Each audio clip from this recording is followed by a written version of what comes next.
கர்த்தருடைய பரிசுத்த நாமத்துக்கு ஸ்தோத்திரம் உண்டாவதாக. ஏசப்பா, இந்த உங்களுடைய சமூகத்துல அப்பா நிறுத்துற கிருபைக்காக அவருக்கு கோடான கோடி நாங்க நன்றி செலுத்துகிறோம். நான் நிக்கிறது நிர்மூலமாகாத அவருடைய கிருபை இந்த வருஷத்துல எவ்வளோ பலவீனங்கள், எவ்வளோ போராட்டங்கள், ஆனாலும் தேவன் கூட இருந்து ஆண்டவர் எங்களை வழி நடத்தி வந்த கிருபைகளுக்காக கோடான கோடி நன்றி செலுத்துறோம். ஆரம்ப காலகட்டத்துல நாங்க ஆண்டவருக்குள்ள வந்து எவ்வளோ பாடுகள், இதை விட்டு விலகி போயிடலாமா கூட யோசிச்சோம். ஆனாலும் தேவன் ஊழிக்கார கொண்டு வந்து எங்களுக்கு நல்ல ஒரு ஆலோசனை கொடுத்து, தைரியத்தை கொடுத்து, எங்களுக்கு அதே போல வியாதியிலிருந்து ஆண்டவர் எங்களுக்கு விடுதலை கொடுத்தாரு.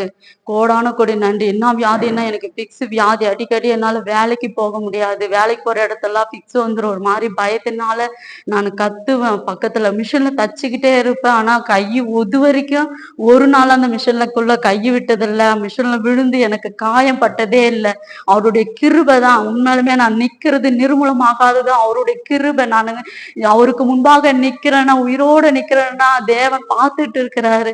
இன்னைக்கு அநேக ஜனங்கள் கூட என்ன போல வியாதிப்பட்டு இருக்கிறாங்க. ஆனா தேவனை விசுவாசிக்கும் போது அவர்களுக்கு எங்க வீட்டு பிரச்சனைகள் கூட ரொம்ப போராட்டத்துல இருந்துச்சு. இடம் வாங்கிட்டு 25 வருஷமா எங்களால ரிஜிஸ்ட்ரேஷனே பண்ண முடியல. ஆனா இந்த சபைக்கு வந்த மாதத்தில எங்களுக்கு ஒரு வார்த்தையை கொடுத்தால், தாவீதின் கூடாரத்தை நான் திரும்ப எடுப்பித்து அதை சீர்படுத்தி அதை திருப்புகளை அடைத்து அதை ஸ்தாபிப்பேன்னு சொல்லி ஆண்டவர் வாக்கு கொடுத்தா. அது போல எங்க வீட்டுல இருந்த எல்லா பிரச்சனையும் ஆண்டவர் அடைத்து போட்டாரு. அடைத்து அதை சீர்படுத்தி எங்களுக்கு அந்த பத்திரத்தை மீட்டு ரிஜிஸ்ட்ரேஷன் பண்ண ஆண்டவர் கிருபை செய்தாரு. அவர் நாமமே மகிமைப்படும்படியா ஜெபிக்கிறோம். அதே போல என் கணவர் மனம் திரும்பி ரட்சிக்கப்படணும் வேண்டி எவ்வளோ நாள் போராடிக்கிட்டு இருந்த என் கணவரும் மனம் திரும்பி ஆண்டவருடைய சன்னிதானத்துக்கு வர ஆண்டவர் உதவி செஞ்சாரு. அதே போல ரட்சிக்கப்பட்டாரு. ஞானஸ்தானம் எடுத்தாரு.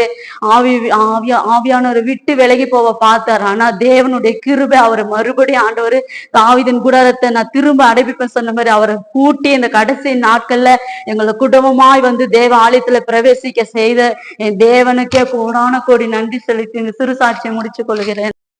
கர்த்தருக்கு ஸ்தோத்திரம். இந்த நேரத்துல நன்றி சொல்லிக்கிறேன். ஏன்னா இந்த நேரத்துல கூட நீங்க எல்லாம் தூங்குவீங்க. எப்பொழுதும் படபடப்பாவே இருக்கும். நல்லா தூங்கிட்டு இருப்பேன். திடீர்னு எந்திரிச்சு படப்படம்னு இருக்கும். சிஸ்டருக்கு 1 மணிக்கு 2 மணிக்கு போன் அடிப்பேன். அவங்க ஜெபம் பண்ணுவாங்க. 5 நிமிஷம் எனக்கு சரியாயிடும். அப்புறம் போயிட்டே இருக்கும். அது மாதிரி சிஸ்டர் என்னோட தப்பெல்லாம் ஒப்பு கொடுத்து சொன்னாங்க. அது மாதிரி நான் அடிக்கடி தேட்டருக்கு எங்க மாமா கூட போவேன். இந்த மாதிரி பாவத்தெல்லாம் நானும் கொஞ்சம் கொஞ்சமா அறிக்கையிட்டு ஏசப்பாட்ட மன்னிப்பு கேட்டு நான் இப்ப அதுல இருந்து விடுதலை ஆகி நைட்டு ஃபுல்லா நல்லா தூங்குறேன். நைட்லயே தூங்குறேன், பகலே தூங்குறேன். இன்ன வரைக்கும் எனக்கு அந்த படபடப்பு வராது. இப்ப அந்த சிஸ்டர் சொன்ன மாதிரி எனக்கு அடிக்கடி படபடப்பு வரப்பெல்லாம் செத்து போயிடு, உனக்கு ஏதோ ஆயிடும், உனக்கு ஏதோ ஆயிடுன்னு கொஞ்ச நேரத்துல எனக்கு அந்த கண்ணெல்லாம் இருட்டு கட்டிடும். நான் மரண பயத்தை எனக்கு வந்து சாத்தன் காட்டிட்டே இருக்கு. ஒரு சில நேரம் எங்க மாமா வேலைக்கு அனுப்பிச்சு விட்டுட்டு நானே ஏதாவது பண்ணிக்கலாமோன்னு கூட தோணும். ஏன்னா எப்படியா இருந்தாலும் ஒவ்வொரு நிமிஷம் நைட்ல போறதுக்கு நம்மளே பண்ணிக்கலாமே, அந்த பயத்தினாய் வந்து நம்ம கொண்டு போறதுக்கு நம்மளே போய்க்கலாமே இருப்பேன். ஆனா இப்ப அங்க அந்த சர்ச்சுக்கு வந்து சிஸ்டர் மூலமா நிறைய அறிவுரை கேட்டு இப்ப அந்த பயத்தினாவே போயிடுச்சு. அதே மூலமா எங்க அம்மா இந்த மாசத்துல எனக்கு வந்து இந்த மாலை போட்டு விக்கிரகத்தை கூட்டி போலான்னு இருந்தாங்க. அதுக்கு கர்த்தர் தடை பண்ணி கர்ப்பத்தின் கனியை கொடுத்திருக்காங்க. கர்த்தருக்கு ஸ்தோத்திரம். தேவனாய் கர்த்தர் போன மாசம் டிசம்பர் மாதம் 1 வாரத்திலே என் ஆவியானவர் என்னன்னு தெரியல, என் உள்ளத்துல திடீர்னு இதே வந்து என்கிட்ட உள்ளத்துல பேசுற மாதிரியே ஒரு ஆச்சரியம். நீ கிளம்பு, திடீர்னு கிளம்பு, உங்க அண்ணன் வீட்டுக்கு போ, அங்க போய் அங்க ஒரு சபை இருக்குது, அங்க சபை சொல்லிக்கிட்டே இருந்தது 2-3 நாளா. அப்ப கூட நான் செட்டப் பண்ணவே இல்லை.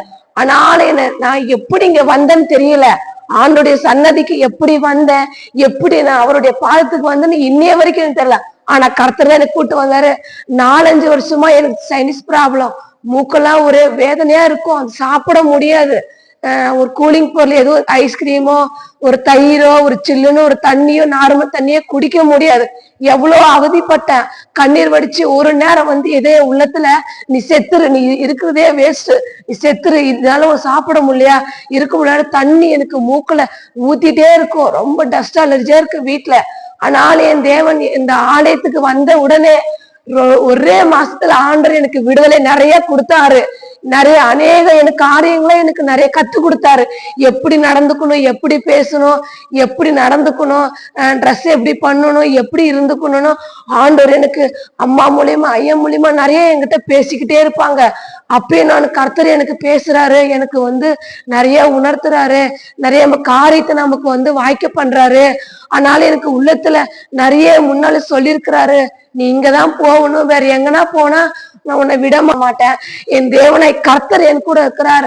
அதற்காக கர்த்தருக்கு கோடான கோடி ஸ்தோத்திரம், நன்றி.